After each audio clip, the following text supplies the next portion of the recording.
Hello, there's another article from Science Magazine. I'm doing a lot of science or science related um, articles because I've just been surfing Science Mag and Nature, and I'm working on a paper. It's adjusting my phone.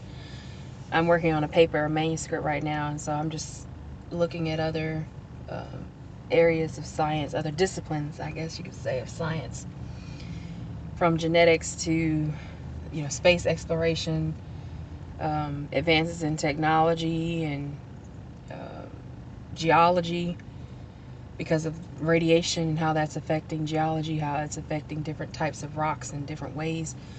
So I came across this story. I think this is in Turkey.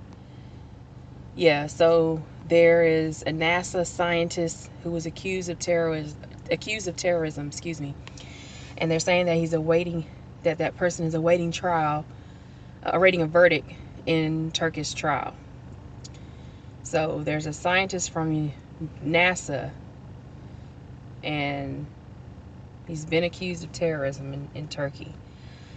And I have not seen, maybe I'm wrong, maybe there has been a lot of information about this. It was published January 24th.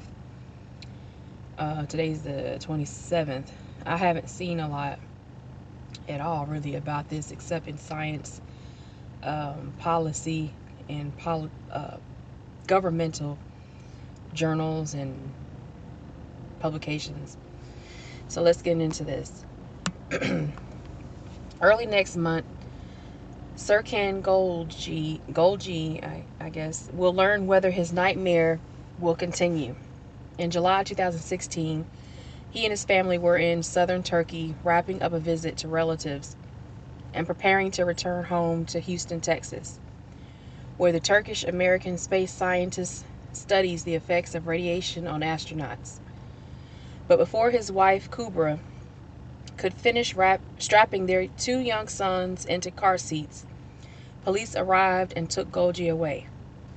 The police accused him of spying for the Central Intelligence Agency, and last April they charged the dual citizen with terrorism. Quote, "We were all stunned. It didn't make any sense," says computer scientist Alicia Hoffler, a former colleague of Golgi's at Old Dominion University in Norfolk, Virginia. A verdict is expected on the 8th of February. If convicted, Golgi faces up to 15 years in prison. He is one of several U.S. citizens and thousands of Turkish academics caught up in a crackdown following a July 2016 coup attempt. And yes, everyone should remember that when that happened in Turkey. Scores of scientists, after this had happened, this coup attempt happened, scores of scientists are in prison right now, and many more have lost their jobs. They've lost their livelihood. Most academics now need permission to travel abroad. Turkey's president, Recep Tayyip Erdogan, asserts the measures are necessary for national security to root out allies or sympathizers of Fethullah Gulen, a cleric living in exile in Pennsylvania, whom Erdogan has accused of masterminding the coup. But the crackdown quickly widened and has swept up even leftist and liberal opponents. Harsh measures under an ongoing state of emergency could threaten the future of Turkish science, observers say.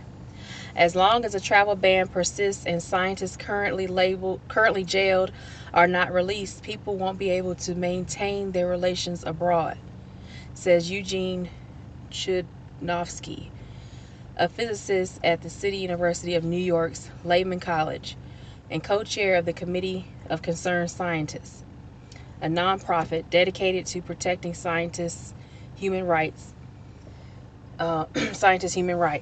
Ironically, before the coup, Erdogan was widely regarded as a patron of science, Chudnovsky said. Many Turkish scientists will say that their situation had improved tremendously in terms of their economic situation, their ability to travel internationally, he says. Now, of course, scientists are worried. Soon after the failed coup, authorities raided the Scientific and Technological Research Council of Turkey, the government research funding agency known by its Turkish acronym TÜBİTAK, arresting dozens. The purge reached the higher education system, where some 5,000 academics accused of ties to Gulen have been dismissed, suspended, or forced to resign. That frenzy ensnared Golgi, according to Kubra, an estranged family member who held a grudge over an inheritance dispute, told authorities. Golgi was a terrorist and a spy. Okay, so they tried to snitch on him or make something up. They told the authorities that Golgi was a terrorist and a spy. He has denied the charges, of course. In court months later, the relative who tipped off police stated he was only 1% sure the accusations he leveled were actually true, says Kubra, who has attended the trial.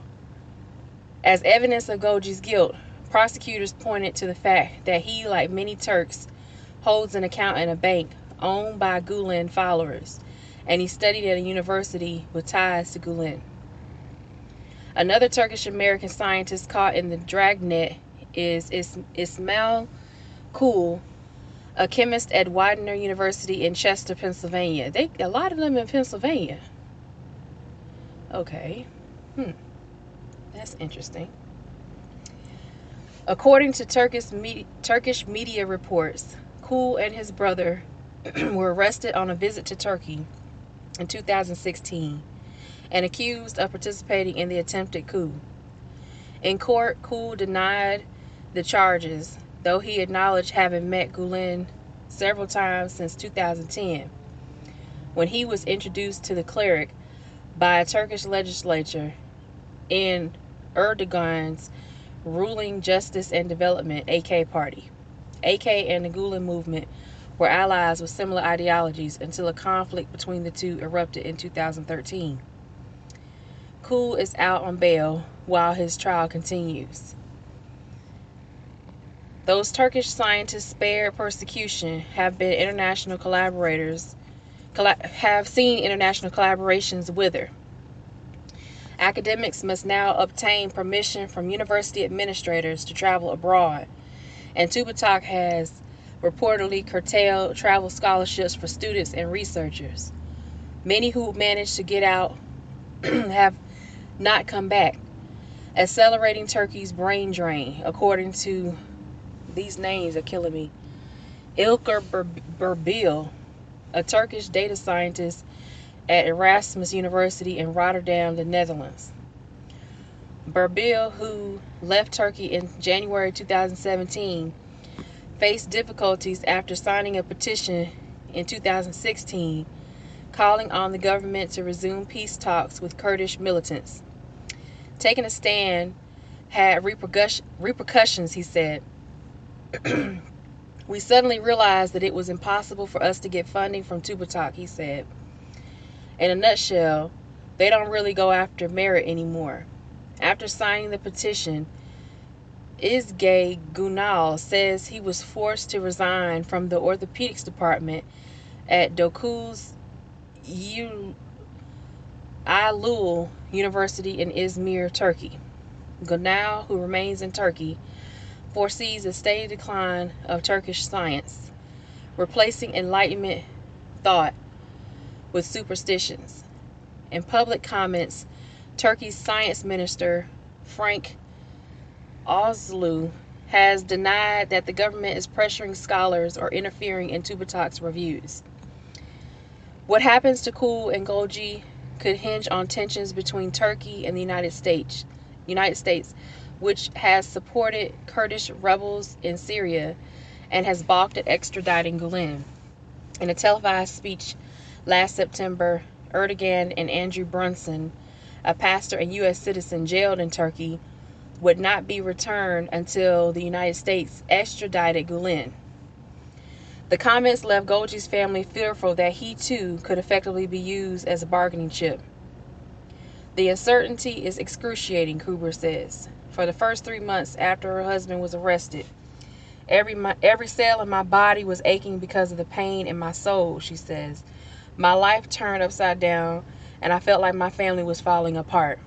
Here is only one of many families in limbo. So it's posted in the scientific community, and I'm going to go back to the top. So, yeah, this is pretty, wow. This is pretty heavy. We have the scientists accused of terrorism, NASA scientists accused of terrorism. They don't play that stuff over there, apparently. And it seems like there's a lot of corruption and instability in the country of Turkey overall. It seems like they've had a lot of instability, a lot of issues with their politics and making laws and making things flow with the leadership of the country. I mean, things are not flowing smoothly as you expect them to be. And it makes sense. You wouldn't expect it to happen because that quickly, because they just had the attempted coup in 2016. There's a reason why they had an attempted coup in 2016. They have a lot of internal problems. But I hope that this scientist, did not do wrong, that he is telling the truth, that his family is telling the truth. And I hope that he gets justice, because he was about to be going to, jail for 15 years and be away from his family for nothing if he didn't do anything wrong. That's not right. But anyway, I can go on and on about this, but let me know what you think in the comment section.